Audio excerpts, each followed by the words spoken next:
ça a été un tel afflux de blessés qu'on n'arrivait même pas à les mettre tous à l'abri. Ça a été le plus affreux, ce sentiment d'impuissance. C'est l'ange de Dien Bien Phu. Geneviève de Galard fut infirmière durant la terrible bataille qui a marqué la défaite française en Indochine au printemps 1954. Pendant de longues semaines, elle a soigné les soldats français blessés, restant jusqu'au bout à leur chevet. Geneviève de Galard a 28 ans lorsqu'elle arrive en Indochine en mai 1953. Elle fait alors partie des convoyeuses de l'air, ces infirmières qui évacuent les soldats blessés par avion.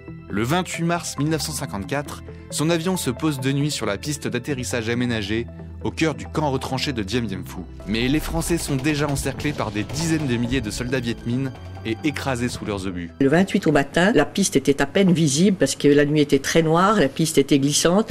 Nous sommes légèrement sortis de la bande et nous avons heurté un piquet de barbelés qui a crevé le réservoir d'huile. À partir de ce moment-là, l'avion ne pouvait plus repartir. Geneviève est bloquée. Son sort est désormais lié à celui des 14 000 soldats français retranchés dans la base. L'infirmière se heurte d'abord à l'hostilité d'une partie du personnel militaire, mais bien vite, elle se rend indispensable, apportant des premiers soins aux blessés, soulageant les derniers instants des mourants dans des conditions terribles. J'étais une infirmière, mais j'étais une femme, et je pense qu'une présence féminine pour un homme blessé, c'est quelque chose de très important. Il y en a un 18 ans plus tard, quand il s'est marié, sa femme m'a donné le témoignage il n'y a pas très longtemps, maintenant il est décédé. Il m'a dit, si elle n'avait pas été là, j'aurais pas tenu le coup. La bataille dure 6 longues semaines, durant lesquelles les Français luttent à 1 contre 5. Pour ses actions, Geneviève reçoit la Légion d'honneur des mains du commandant du camp, alors que les combats font rage autour.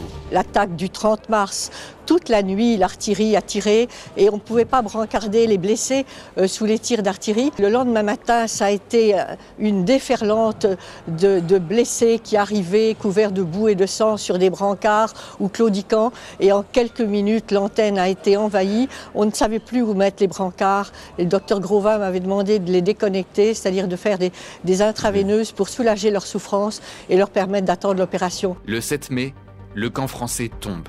Geneviève est faite prisonnière par les Vietnamiens, mais elle est autorisée à continuer à soigner les blessés. Sur les 14 000 hommes mobilisés côté français, un peu plus de 3 000 seulement reviendront vivants en France. La convoyeuse de l'air est finalement rapatriée. Elle est accueillie triomphalement à son arrivée à Paris, dans un moment difficile pour le pays qui pense ses blessures et qui a besoin de héros. Quelques semaines après, elle reçoit même des mains du président américain Eisenhower la médaille de la liberté. On a longtemps raconté que Geneviève de Galard était la seule femme présente à Dien Bien Phu. Mais d'après plusieurs témoignages, des prostituées appartenant à ce qu'on appelait alors les bordels militaires de campagne auraient également été présentes. Plusieurs enquêtes, dont celle-ci du Monde, publiée en 2023, racontent que ces femmes, dont certaines étaient vietnamiennes, ont aussi apporté leur aide aux médecins français et ont contribué à soigner les blessés. Mais leur rôle aurait été éclipsé côté français comme côté vietnamien.